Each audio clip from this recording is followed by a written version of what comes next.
bienvenidos, bienvenidas. Estamos en una serie que se llama Doctrina de la Salvación. Y estamos viendo, hoy vamos a comenzar la segunda parte de esta serie, que la hemos llamado La Obra de la Salvación. Y el primer tema de esta segunda parte lo hemos llamado ¿Por qué Dios tuvo que hacerse hombre? Pero hagamos un repasito precisamente. Son 4 secciones básicas lo que estamos viendo en esta serie. La primera se llama la necesidad de la salvación. La segunda se llama la obra de la salvación, que es la que vamos a comenzar hoy. La tercera se llama resultados de la salvación. Y la cuarta se llama aplicación de la salvación. En la primera parte, la necesidad de la salvación, vimos 2 conferencias básicas. Primero, la naturaleza y la caída del hombre, es decir, cómo el hombre, vimos desde el principio, desde el Génesis, cómo el hombre fue creado por Dios, cómo el hombre fue puesto ante una prueba y no pasó esa prueba, desobedeció a Dios y cayó. Entonces, como digamos, toda la raza humana cayó en lo que llamamos la caída del hombre, que es haber caído en desobediencia. Y las consecuencias que eso trajo sobre la raza humana, desde Adán hasta nuestros días, las diferentes consecuencias, y vimos que precisamente entre esas consecuencias está el hecho de que se levantó una barrera entre Dios y el hombre, y entre los hombres y Dios. Hubo una separación espiritual. Cuando Adán y Eva pecaron, lo que hubo fue una muerte espiritual, una separación espiritual de Dios. Y desde ese día todos los seres humanos nacen en este mundo muertos espiritualmente, vivos físicamente y en el alma vivos, pero en su espíritu muertos. ¿En qué sentido? En que su espíritu no funciona hacia Dios. Veíamos que es como un televisor de pronto que se ha quemado, y el televisor está ahí están todas las piezas, pero no funciona, no cumple la función que tiene que cumplir. Así es el ser humano, sin Cristo. Nace muerto espiritualmente, y eso lo enseña la palabra de Dios, la Biblia. Por eso Cristo insistió, cuando estuvo en este mundo, insistió en que había que nacer de nuevo, volver a nacer, para poder salir, digamos, superar la muerte espiritual. Y vimos que esa barrera espiritual tiene 4 aspectos básicos, que los llamamos el primero, el carácter santo de Dios. Es decir, por el hecho de que Dios es santo, el hombre pecador no se puede acercar a Dios. Y por el hecho de que el hombre es pecador, no se puede acercar a un Dios santo. Eso es una barrera que separa a Dios y al hombre. El segundo aspecto de esa barrera es la deuda de pecado. Al pecar, al desobedecer a Dios, Adán y Eva y toda la raza humana adquirimos una deuda de pecado. La deuda de pecado consiste en que pecamos todo el tiempo, todos los días pecamos. Pecamos con la mente, pecamos con las palabras, pecamos con las actitudes, pecamos con las emociones, pecamos con los hechos, pecamos por omisión, pecamos por acción. Todo el tiempo los seres humanos estamos pecando, entonces es decir, la deuda del pecado todo el tiempo está creciendo hasta que se vuelve impagable. Ningún ser humano puede pagar esa deuda. Entonces Dios tuvo que enviar a Jesucristo a que la pagara por nosotros. Eso es salvación. Alguien pagó mi deuda, como que yo fuera a un restaurante, me como una comida bien rica y luego se me quedó la cartera, no traje las tarjetas de crédito y alguien dije, Señor, no se preocupe, yo pago.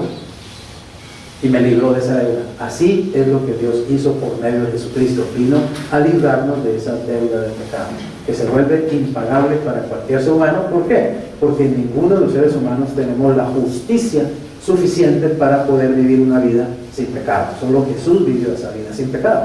Por eso Él es nuestro Redentor. Y el otro aspecto de esa barrera universal es la esclavitud satánica.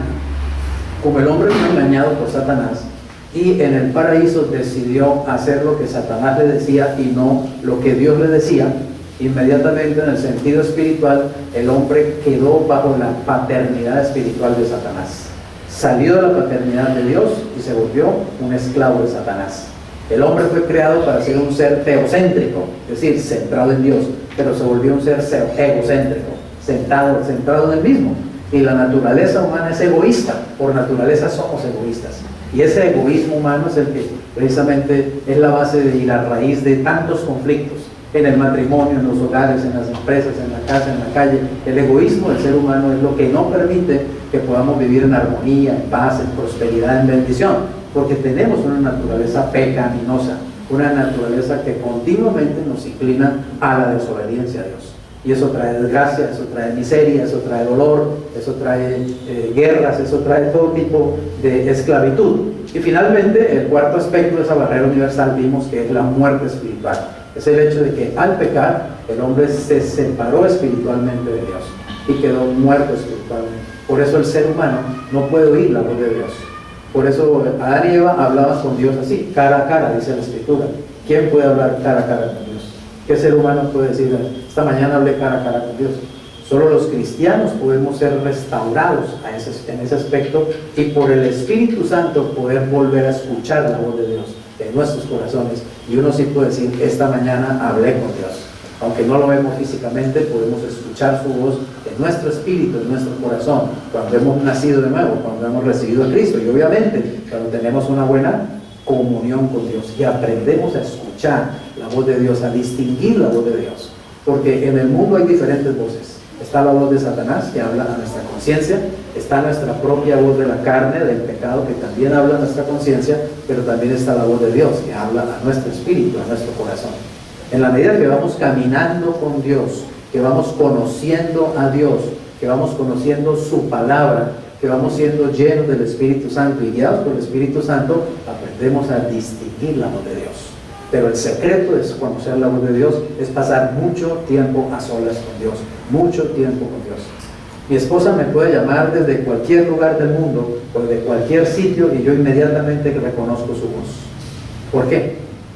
Porque hemos pasado 33 años de matrimonio juntos, 35 ya, años de matrimonio juntos.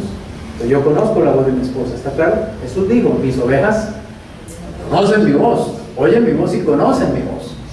Así que podemos oír la voz de Dios y eso es una bendición que solamente tenemos los cristianos, los que hemos nacido del Espíritu. Pero el hombre natural, es decir, el hombre sin Cristo, no puede escuchar la voz de Dios. No la distingue, no la conoce, ni siquiera entiende. La Biblia dice que el hombre natural no entiende las cosas de Dios, que para él son locura, porque no las puede entender naturalmente, pues se tienen que entender espiritualmente, porque Dios es espíritu. Cristo dijo, el Padre es espíritu y busca que los adoradores lo adoren en espíritu y en verdad. Tenemos que nacer del espíritu para poder conectarnos con Dios y empezar a conocer a Dios realmente. Bien, hoy empezamos entonces esta segunda parte, que es la obra de la salvación. Y vamos a ver el tema, ¿por qué Dios tuvo que hacerse hombre? Para muchas religiones, y especialmente para los judíos, este concepto, o sea, de que Dios se haga hombre, es una blasfemia. Usted le dice a cualquier judío que Jesucristo es Dios hecho hombre y te quiere pegar pedradas o con un palo. Para ellos eso es una blasfemia. Ellos no conciben que Dios, Jehová, el Dios poderoso, el Dios creador del universo, se pueda hacer hombre en algún momento. No conciben eso. Ellos no pueden creer que eso sea posible. Pero el cristianismo es la única religión en el mundo que tiene ese concepto. Los cristianos somos los únicos que decimos que Dios se hizo hombre y que aún peor, murió en una cruz. Imagínate, es un concepto que para otras religiones no es posible. ¿Cómo Dios se va a hacer hombre? ¿Cierto? Por ejemplo, los budistas no tienen el concepto. El budismo es, su creador es un hombre, Buda, un hombre de carne y hueso. Se murió, se enterró y está podrido y listo. No es nadie más, digamos así. Tao, el taoísmo. Tao es un ser humano común y corriente. Murió, lo enterraron y está muerto. Zoroastro es un ser humano. Los cristianos somos los únicos que enseñamos y decimos que aquella persona, Jesucristo, en la que nosotros creemos, realmente es Dios, que se hizo hombre, que murió en una cruz y que resucitó entre los muertos y está vivo. Buda está muerto, Tao está muerto, Zoroastro está muerto, Gandhi está muerto, Mahoma está muerto. Jesucristo está vivo. El cristianismo es único en su concepto. Y realmente es un concepto que solo se puede entender por revelación del Espíritu Santo. Porque mirándolo así fríamente es una locura, ¿no le parece? Es una locura creer que el Dios todopoderoso, el Dios que hizo todo el universo, todo lo que vemos, se haya hecho hombre y haya estado aquí, nacido en un pesebre humilde, que Él siendo Dios hecho hombre, se haya dejado escupir de cualquier Juan Lanas por ahí, se haya dejado dar cachetadas de cualquier perico en los palotes, y siendo Dios, simplemente se haya humillado. Ese concepto los judíos no lo pueden entender. No, Dios no haría eso, ¿está claro? No, Dios no se rebajaría pues a esa situación, y menos a dejarse clavar como un criminal en una cruz. Pero los cristianos sabemos que eso es verdad. ¿Por qué? Porque nos lo ha revelado el Espíritu de Dios a nuestro espíritu. Es por revelación, no es con solamente el entendimiento que uno llega realmente a creer estas cosas. Al pueblo le dice, para muchas religiones y especialmente para los judíos, este concepto es una blasfemia, pero en el verdadero cristianismo, la convicción de que Dios tomó forma humana es tan central que, a menos que sea cierta, no hay adecuada explicación en cuanto a cómo puede ser derribada la barrera que separa al hombre de Dios. Miren, el problema entre Dios y el hombre es tan grave que el hombre no lo puede resolver. Es imposible de resolver para el ser humano. Entonces, ¿quién lo tiene que resolver? El único que lo puede resolver, Dios mismo. El cristianismo no es lo que el hombre hace para ir a Dios. El cristianismo es lo que Dios ha hecho para venir al hombre, ¿ven? Y salvarlo. La religión es el esfuerzo del hombre por tratar de alcanzar a Dios. La misma palabra religión viene del latín religare, que quiere decir volver a ligar, o sea, tratar de volver a unirse a Dios. Todo lo que el hombre hace para tratar de alcanzar a Dios es inútil, no alcanza, no se puede. Pero en cambio lo que Dios hace para alcanzar al hombre es efectivo. Y eso es cristianismo. Y de eso es que habla la Biblia. ¿Qué es lo que Dios hizo para salvar al ser humano?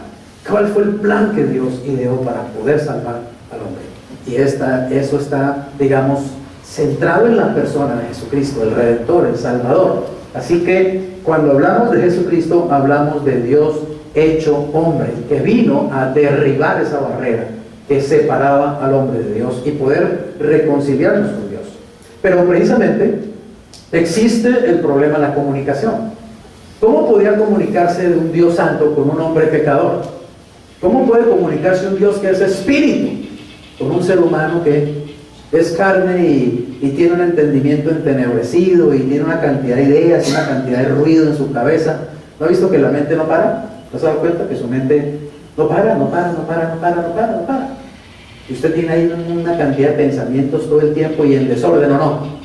¿Cierto? Aún para orar a usted le pasa a veces, ¿cierto? Va a orar y Señor Jesucristo, te doy gracias porque tú me amas, tengo que ir esta tarde a como centro a comprar unos zapatos nuevos y de verdad que... ¿Sí? ¿Cierto o no? La mente es una loca. Es una... Y hay que estar agarrando para uno poder concentrar los pensamientos y eso se consigue con mucha disciplina. Orar con poder, orar con unción se consigue con mucho tiempo realmente, porque uno de los problemas que tenemos es lo volátil que es nuestro pensamiento, nuestra mente, llena de cosas, de mucho ruido. ¿Cómo puede comunicarse Dios con un hombre con una mente llena de ruido, con un espíritu muerto y con un alma llena de conflictos? El problema de la comunicación lo reconocen hoy todos los que trabajan, digamos, también en la conducta humana, los psicólogos, los psiquiatras, los médicos en cuanto a la familia. Por ejemplo, la comunicación en el matrimonio son los asuntos más importantes. Que un hombre y una mujer aprendan a comunicarse correctamente es clave de que un matrimonio pueda, digamos, superar adversidades y ser un matrimonio verdadero. Cientos de matrimonios y de familias se desbaratan porque él y ella no aprenden a comunicarse o aprenden a comunicarse mal. Hay matrimonios que solo saben hablar a gritos, solo hablan a gritos todo el tiempo. No pueden hablar de otra manera, no pueden comunicarse de otra forma. O viven peleando o haciéndose reclamos todo el tiempo. Son maneras negativas de comunicarse. La comunicación es absolutamente importante. Y Dios necesitaba comunicarse con el hombre. ¿Cómo hacerlo? Hay un ejemplo, es solamente un ejemplo de un naturista que estaba estudiando un hormiguero. Y él llevaba pues años estudiando ese hormiguero y familiarizándose con el trabajo de las hormiguitas y todas las cosas que ellas hacían, etcétera, etcétera, y haciendo estudios y tomando fotografías y todo. Y un día se dio cuenta que por allí habían trazado una carretera, iba a pasar una carretera. Entonces llegaron las máquinas grandes y la cuchilla y todo esto a pasar por allí, y obviamente se iban a llevar por delante el hormiguero. Y él se sintió muy desesperado, muy angustiado. Y él quería decirle a las hormigas que se salieran de allí, que se fueran a otro lugar, y empezó a coger manojos de ellas a tratar de sacarlas, pero lo picaban todo porque ellas no entendían qué era lo que él estaba tratando de salvarlas, ¿cierto? y él desesperado les ponía humo para que salieran, bueno, muchas cosas, hasta que llegó a una conclusión, ¿cierto? Tendría que convertirse en hormiga, pero sin dejar de ser un ser humano para poder tener todavía la inteligencia y la conciencia humana, convertirse en hormiga para poder comunicarse con ellas y explicarle el peligro tan grande en que estaban y que entonces pudieran ser salvas. Amén. Eso fue lo que Dios tuvo que hacerse hombre para poder venir a hablarnos a los seres humanos así, cara a cara, como lo hizo Jesucristo. Pero Jesús es Dios hecho hombre, no es solamente un hombre. Esa es la diferencia de Jesús con cualquier otro ser humano en esta tierra. Cualquiera que venga y te diga que Jesucristo es tan solo un buen hombre, no conoce a Jesucristo. Cualquiera que te diga que Jesucristo es tan solo un buen maestro de moral, no conoce a Jesucristo. Cualquiera que te diga que Jesucristo era un gran profeta, no conoce realmente a Jesucristo, no sabe realmente quién es Jesús. Jesús es mucho más que eso, es Dios hecho hombre, que vino a este mundo a explicarnos la verdad, a decirnos la verdad, a mostrarnos el peligro inminente ante el cual vivimos todos los seres humanos, la condenación eterna, y a darnos la puerta de salida para ser salvos, para ir al cielo, para tener vida eterna, para recibir perdón de pecados, para poder tener un encuentro personal con Dios, tener una comunión personal con Él que transforme nuestras vidas. En Salmo 19, 1 al 4 dice lo siguiente: los cielos cuentan, oiga esto, la gloria de Dios, y el firmamento anuncia la obra de sus manos. Un día emite palabra a otro día, y una noche a otra noche declara sabiduría. No hay lenguaje, ni palabras, ni es oída su voz. Por toda la tierra salió su voz, y hasta el extremo del mundo sus palabras. Lo que nos está diciendo este salmo es que Dios trata de comunicarse con el hombre. O sea, Dios siempre ha querido comunicarse con el hombre. Desde que se perdió la comunión con Dios y se perdió la comunicación con Él, Dios siempre ha buscado al hombre. Dios siempre ha tratado de mostrarse al hombre, de revelarse al hombre. Y un medio por el cual Dios lo hace es a través de la creación. La creación. Miren, si yo llego a esta casa, por ejemplo, ¿cierto? Supóngase que yo entro en esta casa y no está nadie. La casa está vacía, pero hay muebles y hay cosas. Y yo entro a esta casa, ¿qué deduzco? Si veo muebles, que alguien vive aquí cerca. Que esta casa está ocupada, que aquí vive alguien. No lo veo, pero sé que aquí vive alguien. Y si yo veo esta silla, yo deduzco que alguien inteligente tuvo que haber creado esa silla, que esa silla no se hizo sola, o sí. Esa silla apareció así, ¡pum! Big Bang, ¡pum! Apareció ahí, de la noche a la mañana. No, cualquier persona con 2 dedos de frente deduce que esta silla es creación de un ser inteligente. Y los seres humanos vemos una creación mucho más complicada: planetas, constelaciones, soles, árboles, aire, tal cosa y tal otra, y muchos vienen a decirnos la tontería de que no, el mundo se hizo solo, la evolución, el Big Bang. No hay nadie que lo haya creado. La Biblia dice que es un tonto el que piensa de esa manera, es un necio. Ya de eso nos habló con suficiente lujo de detalles Wilson hace un tiempo atrás, ¿cierto? De cómo es de necio el ser humano cuando no quiere simplemente reconocer que hay un creador. Entonces Dios espera que nosotros seamos suficientemente inteligentes como para ver el sol, como para ver la luna, como para ver esa palma, como para ver ese cielo. ¿Se ha dado cuenta que el cielo raso de nuestras casas nunca cambia? ¿Se ha dado cuenta? Que siempre lo vemos y es igual. En cambio el cielo raso que Dios nos puso, se da cuenta que cambia de colores, de formas, es hermoso. El cielo, increíble. La cubierta que Dios nos puso. Uno se puede hasta distraer viendo el cielo, viendo las nubes, viendo los colores, las formas. Es maravilloso. El Dios que tenemos es un Dios supremamente inteligente y hermoso y bondadoso. ¿Y cómo es posible que después de mirar todo eso uno diga, Dios no existe? Venimos del mono. No, hay que ser muy bobo para realmente lanzar una tontería como esa, y hay que ser más bobo, perdóname, para creer eso. Realmente es como decía Wilson, se necesita más fe para creer en la evolución que para creer en la creación de un Dios inteligente que hizo todas las cosas y que nos hizo a nosotros mismos con una gran inteligencia. ¿Amén? Así que Dios trata a través de la creación de comunicarse con el ser humano, pero evidentemente no es suficiente, porque fíjense, el ser humano, aún viendo toda esta maravilla, no saca la deducción correcta. Saca la deducción de que no, eso se hizo solo, ¿cierto? Es la evolución. Así que la lección de la naturaleza se ha pasado por alto. Desgraciadamente el ser humano no ha llegado al conocimiento de Dios a través de la naturaleza. ¿Saben por qué? Porque uno puede deducir que hay un Dios. Uno puede deducir que ese Dios es inteligente. Cuando yo miro nada más, por ejemplo, la variedad de árboles, ¿usted ha visto, se ha puesto a mirar alguna vez la variedad de árboles que hay? Las formas de las digamos, de las hojas, diferentes formas, eso es mucha arquitectura. O sea, Dios es un arquitecto inteligentísimo. Tiene una variedad, miren nomás esas matas, la variedad de colores. Eso me hace entender que Dios es un artista, realmente, es un ser tremendamente inteligente. Y es un Dios de abundancia, porque hizo todas las cosas en abundancia. Él hubiera podido hacernos con un estómago que solo comiera manzana, y comiéramos manzana al desayuno, al almuerzo y la comida, y nos mantuviéramos con manzana todo el día, pero no. Dios hizo una variedad maravillosa de frutas, de colores, de sabores. ¿Está claro? También nos hubiera podido hacer para que comiéramos eso y no lo saboreáramos, sino que fuera directamente al intestino y al hiciera la función. Pero nos dio papilas gustativas en la lengua, papilas para distinguir entre lo salado, entre lo amargo, entre lo dulce, entre lo ácido. Es un Dios muy inteligente. Yo a menudo le digo: papá, tú eres maravilloso, tú eres un artista, Padre. Gracias por habernos dado todo lo que nos has dado. Gracias por el sol, gracias por las nubes, gracias por el aire, gracias por el agua. Cuando me baño, me encanta el agua es algo maravilloso. Se ha puesto a agarrarla así y que corra entre los dedos, y cómo refresca, y cómo cambia de, digamos, de forma, y cómo se puede volver sólida, y cómo se puede volver gaseosa. Tiene que ser muy inteligente el que hizo el agua H2O. No es ningún perico de los palotes, es un Dios muy grande. Pero los seres humanos no lo reconocemos. Todo el día usamos el agua, usamos el aire, usamos la naturaleza, y no le damos gracias a Dios. No reconocemos a Dios.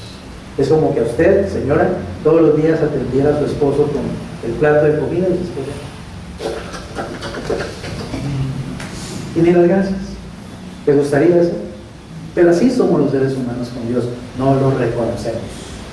Realmente no le damos gracias, no lo tomamos en cuenta, no lo invitamos a estar con nosotros a toda hora, en todo tiempo.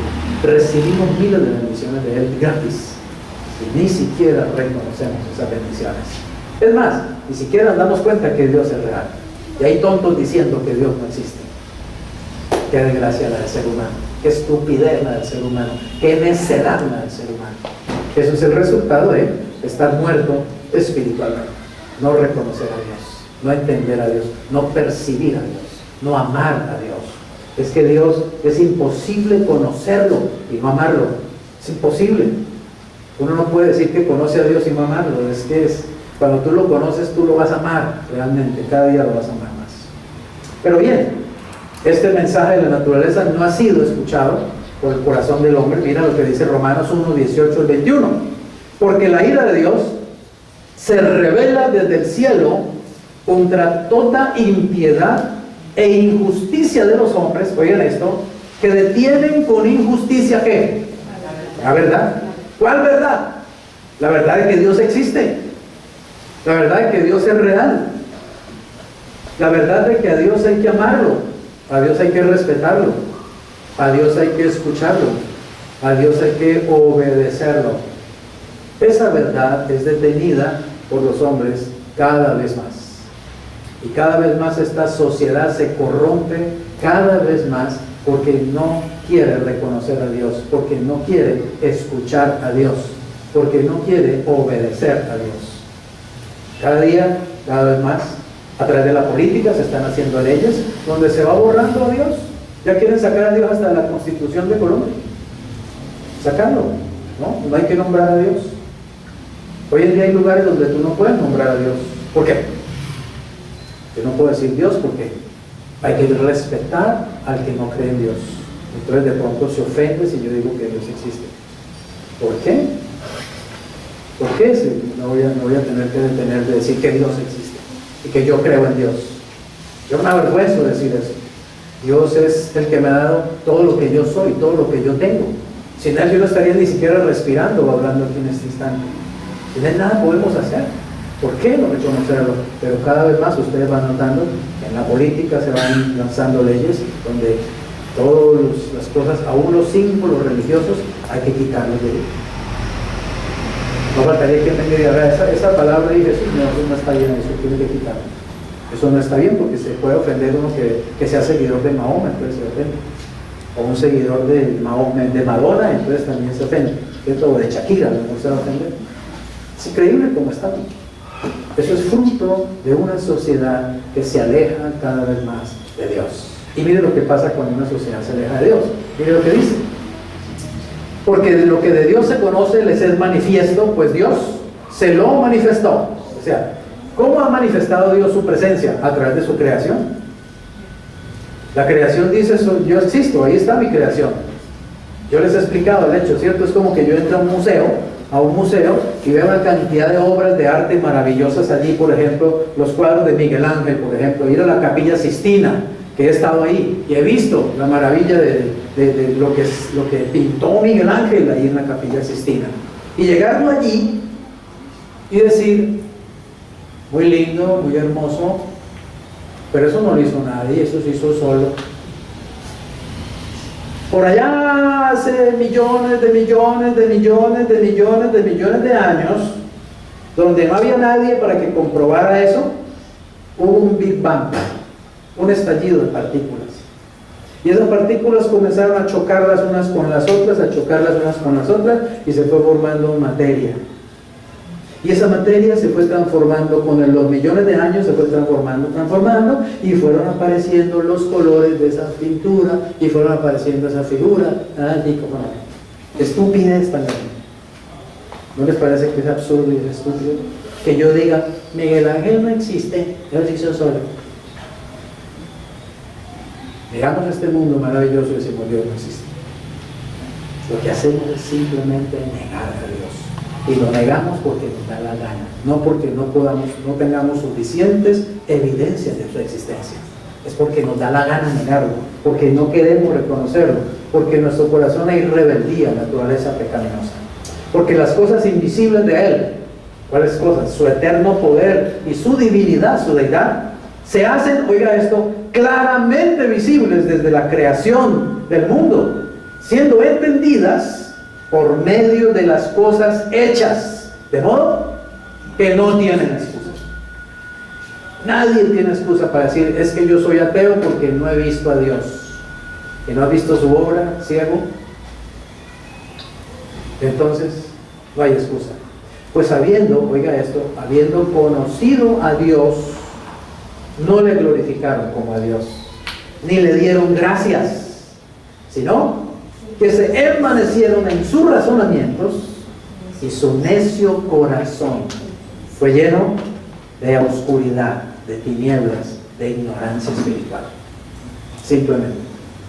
Ese es el resultado de negar a Dios. Ahora, ¿Dios qué tuvo que hacer, oigan bien, para empezar a acercarse al hombre y acercar al hombre hacia Él?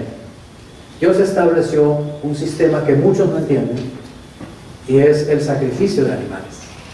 Muchos leen el Antiguo Testamento y dicen, uy, qué feo es, uy, qué horrible. Y ahora que estamos en esa onda, ¿cierto? De pues amar a los animales y tanto, ¿no? Y en la onda pues animalista y todo el asunto, ¿cierto? Los que aman a los gatos y a los perros, los aman tanto que les ponen psicólogo, los llevan al colegio, les ponen ropa, los acuestan en su cama, les dan tetero, bueno, o sea, humanizando a los animales, ¿cierto? Yo no digo que los animales hay que amarlos, pero hay que también tener patrones, hay que tener, digamos, ¿cómo se llama? Hay que tener límites. Hay personas que no tienen límites con los animales. Hay personas que realmente aman más a su perro que a su esposo.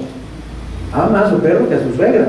Es la verdad, ¿cierto? O sea, hemos ido a unos extremos exagerados ahora con los animales, ¿cierto?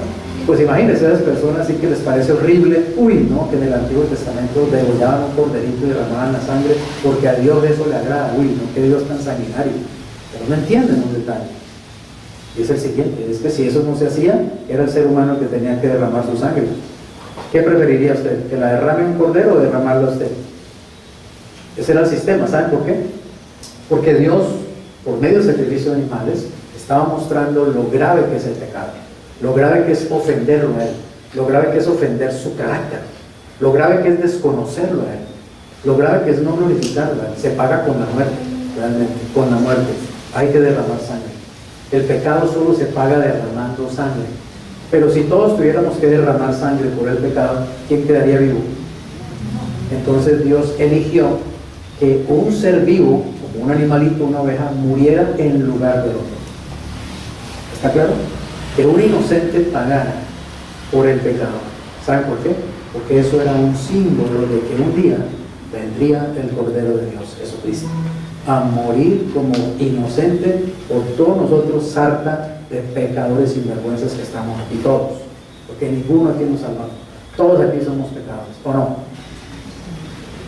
Pero vino uno que nunca cometió pecado, santo, puro, inocente como un corderito, y dio su vida por nosotros, pagó por nosotros, se echó encima toda la culpa, se echó encima todo el pecado y pagó con su preciosa sangre, sangre limpia. Mire, si yo le dijera a Dios, Dios, yo no quiero matar ese corderito, realmente yo amo mucho los animales y me da mucho pesar matar un corderito inocente, yo te ofrezco mi sangre, Dios, ¿sí? Y se la ofreciera toda, mi sangre no le sirve a Dios para nada. Mi sangre está contaminada con el pecado. No la anden con el pecado, sino con azúcar y con otra cantidad de porquerías, con 4 hamburguesas y chontadura. ¿Me entiende? Mi sangre no sirve. Se la podría entregar toda y no pagaría con ella ni la mitad del pecado más pequeño. Se necesitaba sangre limpia, sin pecado. Y cuando Dios buscó entre los hombres, ¿quién podía tener sangre sin pecado? Nadie. Toda la sangre desde Adán hasta nuestros días de sangre impura. Solo hay uno que vino a este mundo y su sangre es limpia y sin pecado.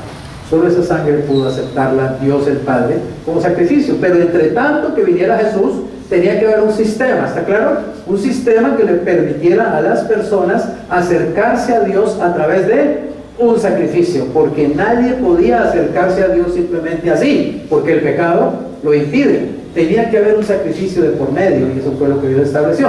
Eso lo empezamos a ver desde el mismo Génesis, capítulo 3, versículo 21, dice: Jehová Dios hizo al hombre y a su mujer túnicas de pieles y los vistió. Ustedes saben muy bien, ¿cierto? Que la Escritura dice que cuando el hombre pecó, le dio miedo y se escondió detrás de los árboles del huerto.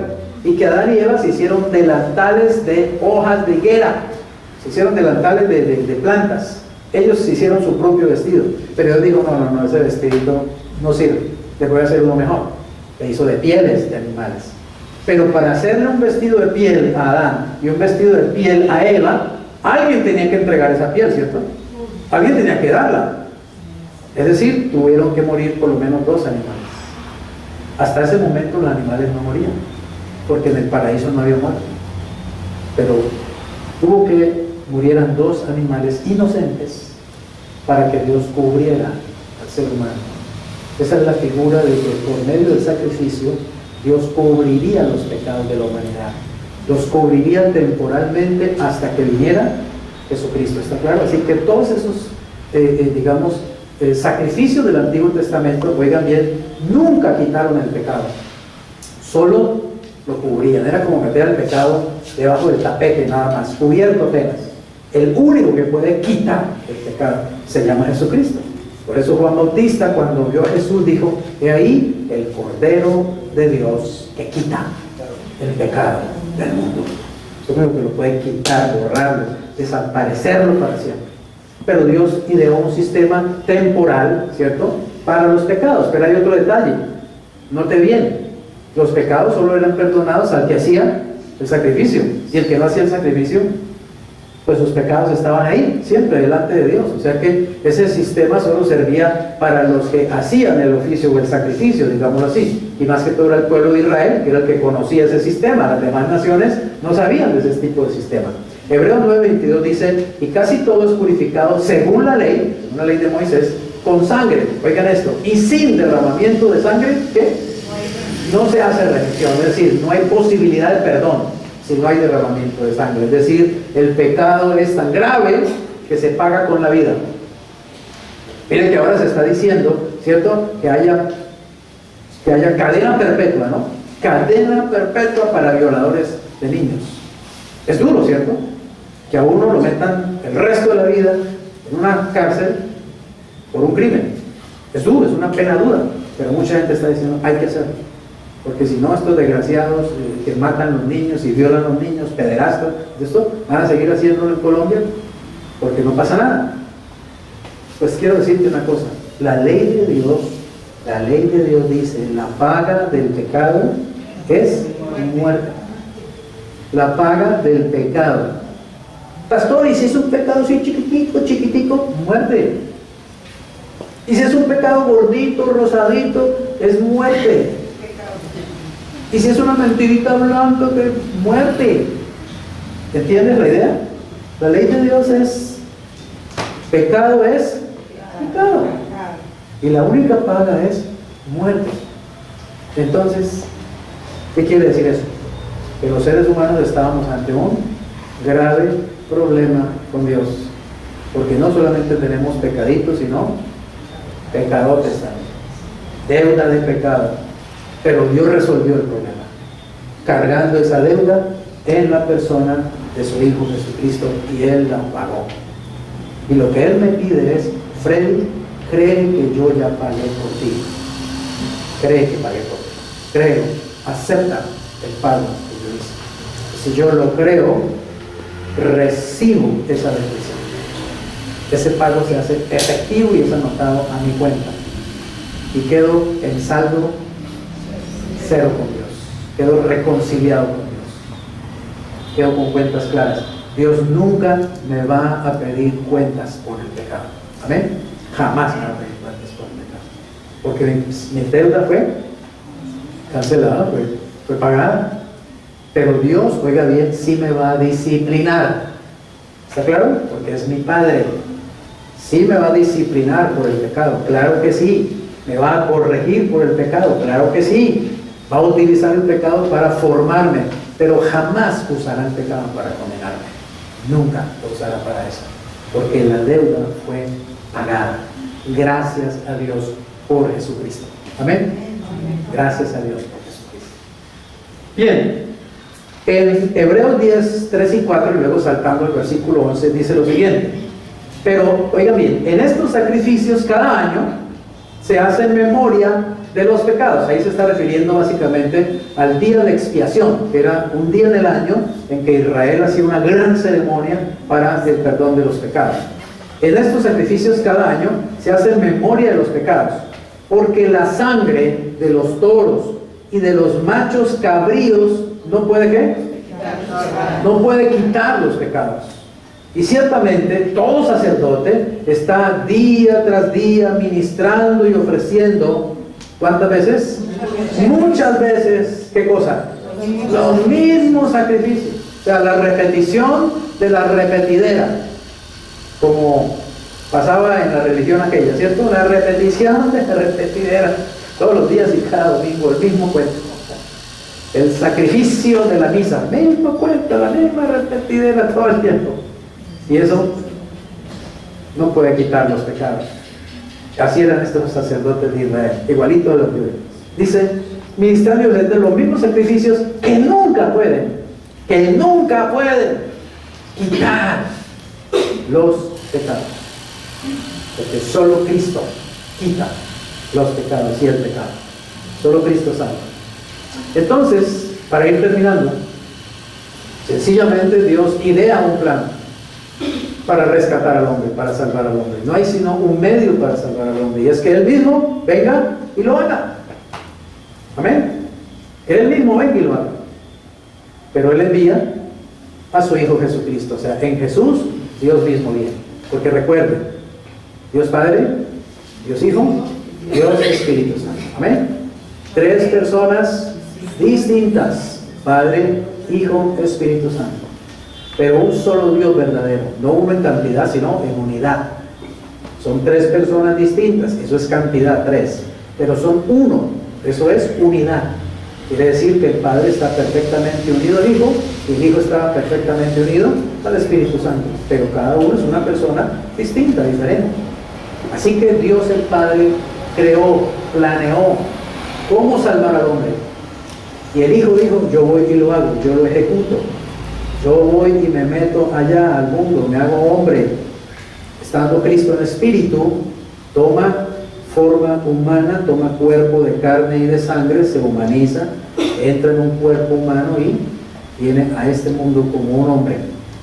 Y el Espíritu Santo es el que aplica lo que el Padre planea y lo que el Hijo ejecuta. Si el Espíritu Santo no toma lo que Cristo hizo en la cruz y te lo mete en el corazón, en el espíritu, nunca serás salvo.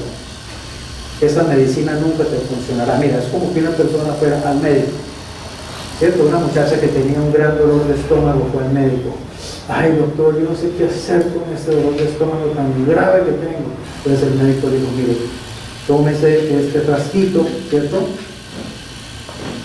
Pellizqueme ahí que estoy bien. Tómese este frasquito, ¿cierto? Y ella se llevó el frasquito y cogió el frasquito y empezó a hacer esto, mire, en el estómago así, a frotarse el frasquito, a frotarse el frasquito. ¿Le iba a servir la medicina? ¿Qué tenía que hacer? Tomarse.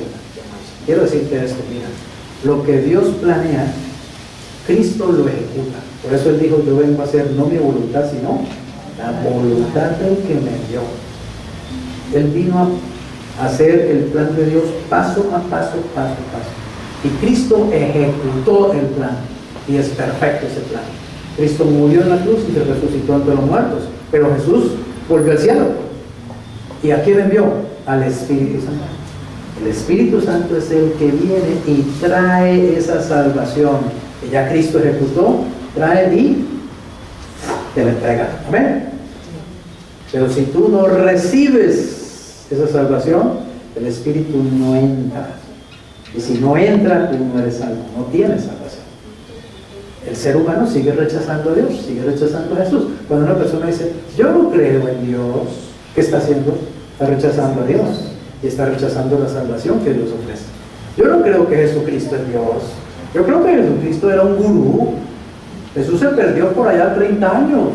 Esos 30 años estuvo para en la India aprendiendo telequinesis y teletransportación. ¡Ah, qué sabios! No creen en Jesús. Pues cuando uno no cree, uno no recibe. Y cuando uno no recibe, friéguese. Porque está muerto, está frito. Porque no recibe la única oportunidad, el único medio como se puede ser santo, como se puede ir al cielo, como se puede estar en buena relación, en buena comunión con Dios. Por eso la Biblia dice, a todos los que le recibieron, a los que creen en su nombre, Dios les dio la potestad de ser hechos hijos de Dios. Solo los hijos de Dios tienen el Espíritu de Dios dentro de ellos, tienen los genes de Dios, la naturaleza de Dios en ellos, y solo los hijos de Dios van al cielo. Amén. Así que es muy importante, obviamente, recibir lo que el Padre planeó y lo que el Hijo ejecutó, y es por medio del Espíritu Santo que lo recibimos. Así que Dios tenía en mente un plan que le ofrecería el perdón permanente del pecado y removería la barrera de separación que se levantó entre el hombre y Dios. Pero para que un hombre estuviera calificado para tomar el lugar de juicio y llevar sobre él los pecados de la humanidad, hubiera tenido que cumplir 5 requisitos. Y miren a ver si Jesús los cumplió o no. ¿Cuáles son esos 5 requisitos? El primero es que esta persona tendría que ser un verdadero ser humano, ¿claro? Para salvar las hormigas, ¿qué tengo que convertirme? En hormiga. Pero si yo me convierto en una hormiga y solamente una hormiga, ¿qué pasaría? ¿Las podría ayudar? No, porque una hormiga no puede ayudar a otra hormiga. Yo tendría que convertirme en hormiga, pero no perder mi naturaleza humana, para seguir pensando como humano y actuando como humano, ¿está claro? En Cristo sucede eso. Jesús se hace hombre, pero Él no deja de ser Dios. Por eso Él es Dios hecho hombre, y Él es hombre Dios. Él conserva su naturaleza divina, aunque se esconde en un cuerpo humano. Si Él no fuera Dios, no podría caminar sobre las aguas. Si Él no fuera Dios, no hubiera podido decirle al mar, y el mar, quietecito. Solo Dios puede hacer eso. Si Él no fuera Dios, no puede decirle a un muerto de 4 días, Lázaro, ven fuera. Y el muerto ahí, pues saliendo y todo lleno de, ¿cierto? Todo momificado ya, pero vivo. Y cuando le quitaron las vendas, la carne era de un niño que había muerto leproso. Solo Dios puede hacer eso. Amén.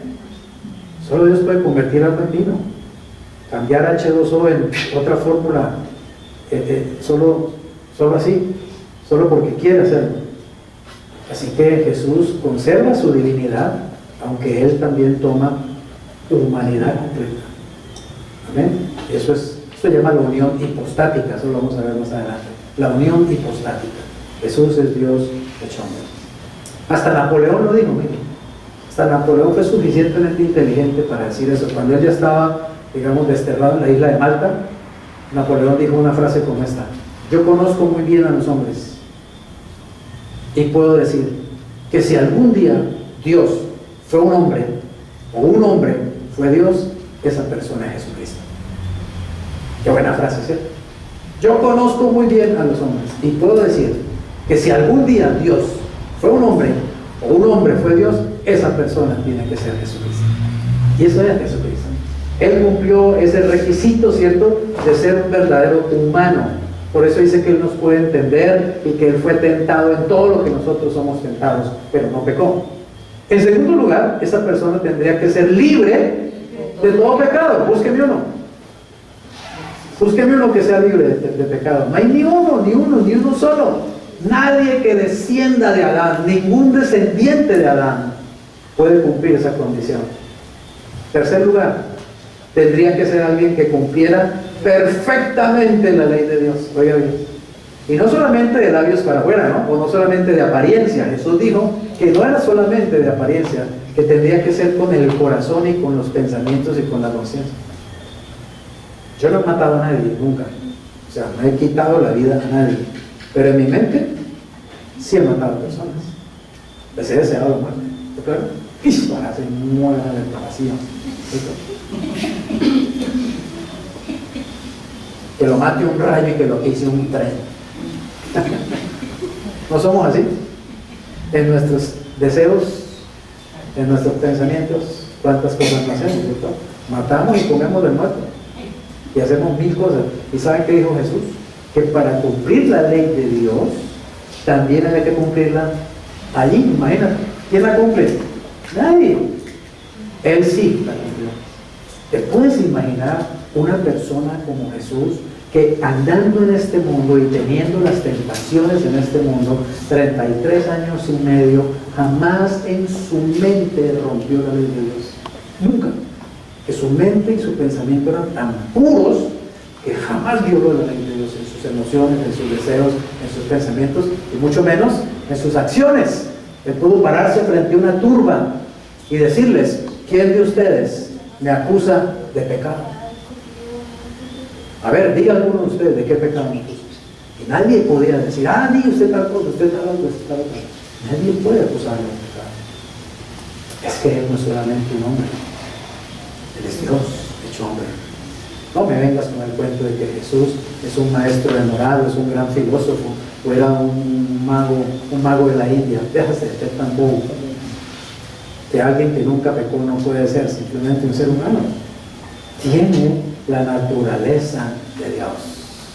¿Saben qué es lo maravilloso de esta verdad? Y de este Dios que conocemos, que se hizo hombre, por usted y por mí. Fue capaz de rebajarse. Es como que usted se rebajara a ser una cucaracha. ¿Le gustaría volverse cucaracha de pronto? Y vivir la vida de las cucarachas y andar corriendo para que no lo pisaran por ahí, ¿cierto? Porque, pobre cucaracha, ¿cierto? Todo el que la ve, ¿qué pasa? A pisarla ahí mismo, ¿cierto? Nadie soy tan linda, cucaracha. Habrá comido, habrá desayunado, todo está comidita, mamá, con la chancleta, ¿cierto?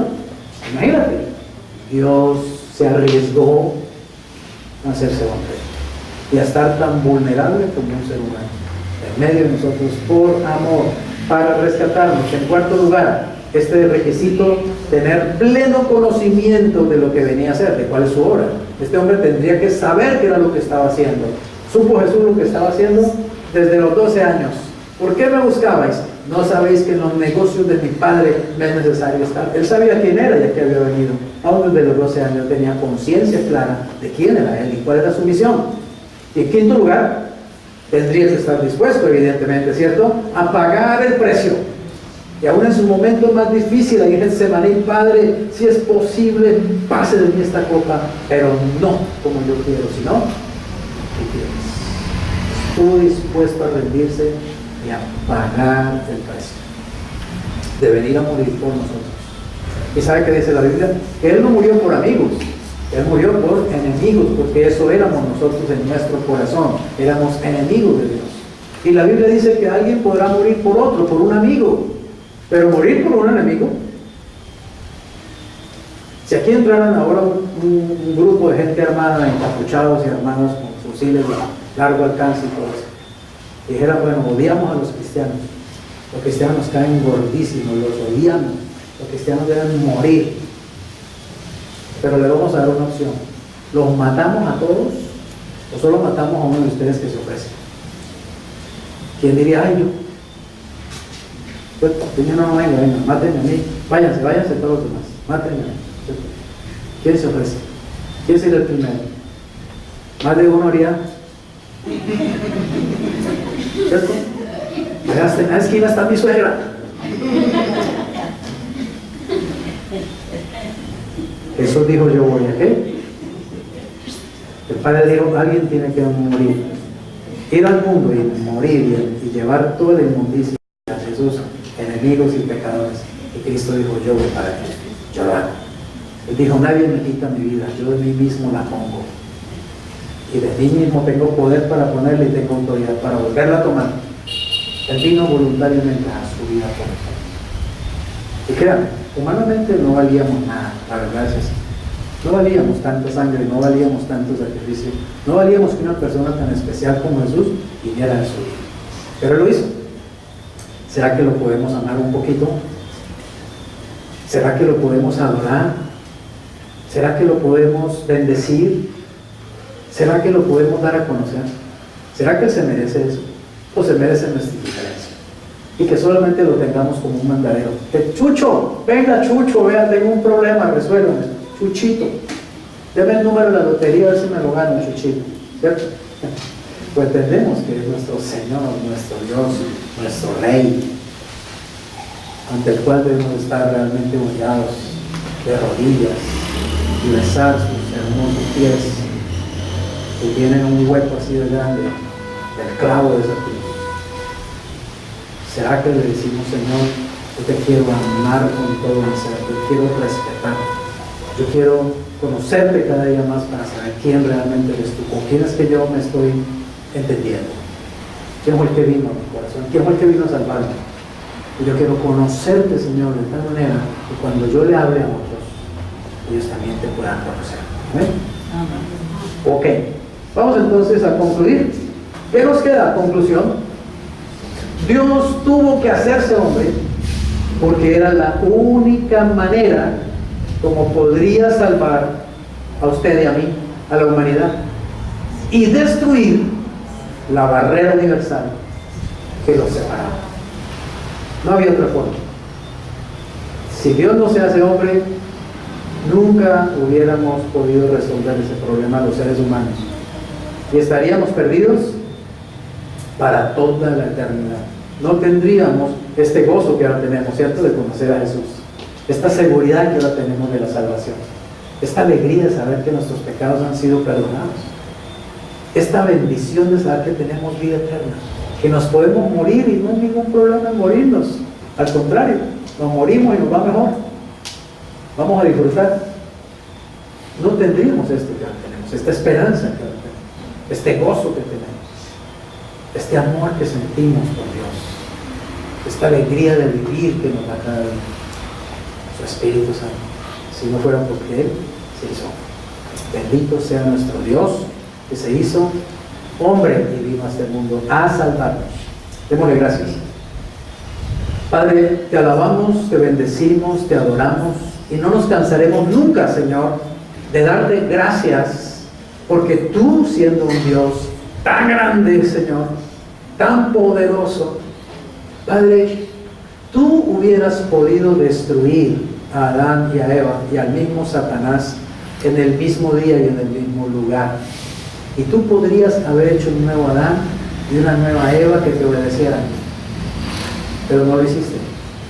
Te la jugaste toda, Señor, para salvarnos, para redimirnos, para rescatarnos. Enviaste a tu amado Hijo Jesucristo. Y tú, Jesús, hubieras podido decir, no, yo no lo hago, que lo haga otro. Pero tú dijiste sí, te ofreciste y viniste a entregar tu sangre, a entregar tu cuerpo por mí. Señor, yo soy absolutamente consciente de que yo no valgo tanto, de que no merezco un sacrificio tan grande como el que tú has hecho por mí. Pero sé que lo hiciste por amor, porque decidiste amarme de esa manera. Gracias. Nunca dejaré de decirte, Jesús, gracias por haberme salvado. Gracias por haber dado tu sangre por mí. Gracias por haber ido a esa cruz horrible, a ser torturado, asesinado brutalmente, solo para pagar el precio de mi desobediencia, de mi rebeldía, de mi maldad.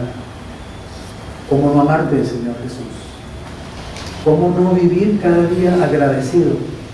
¿Cómo no querer que otros te conozcan? ¿Cómo no hablar de ti? Señor, gracias por amarme tanto, por amarnos tanto. Amado Espíritu Santo, gracias por haber venido a mi espíritu y morar en mi cuerpo cada día. Gracias por tener la paciencia de andar conmigo todos los días, aunque tú eres Dios y yo soy un hombre tan limitado, un hombre tan pequeño, un hombre con tantas equivocaciones. Y sin embargo, amado Espíritu Santo, tú me soportas, me sustentas, me entiendes, me enseñas, me vuelves y me enseñas más y vuelves y me enseñas más. Con tu maravillosa paciencia. Gracias, Espíritu Santo, amigo, amado. Gracias por traer la verdad, la luz, el amor de Jesucristo a mi espíritu y el amor y la protección del Padre a mi vida. Gracias, Espíritu Santo, por enseñarme a conocer al Padre y conocer al Hijo. Gracias por enseñarme cada vez que abro ese libro maravilloso que se llama la Biblia. Gracias, Espíritu Santo, por iluminar mi mente, mi corazón, mis ojos, los ojos de mi entendimiento, de mi espíritu. Gracias, Espíritu Santo, por recordarme esa palabra permanentemente y cuando más la necesito. Gracias, Espíritu Santo, por hacerla viva. Gracias. Gracias por tu obra maravillosa. Gracias por llenar mi corazón de gratitud, llenar mi espíritu de fuerza, llenar mi alma de contentamiento. Gracias, amado Espíritu Santo, por traer el carácter de Jesús a mi vida, a mi corazón. Gracias, bendito Espíritu Santo, por mostrarme el camino en el que debo andar. Gracias, Espíritu de Dios, por traer la voz de Dios, la voz de mi Padre, que habla a mi corazón, que habla a mi espíritu, que me instruye permanentemente y con tanto amor, Señor. Gracias, amado Espíritu Santo. Siempre te alabaré, siempre te adoraré. Te daré la gloria a ti, Señor. Te daré la honra, te daré la alabanza, te daré la adoración permanentemente a ti. Viviré para ti, Señor. Gracias por tu amor. Gracias por tu perdón. Gracias por la salvación. En el nombre de Jesús. Amén. Y amén. Bendiciones. Un feliz fin de semana.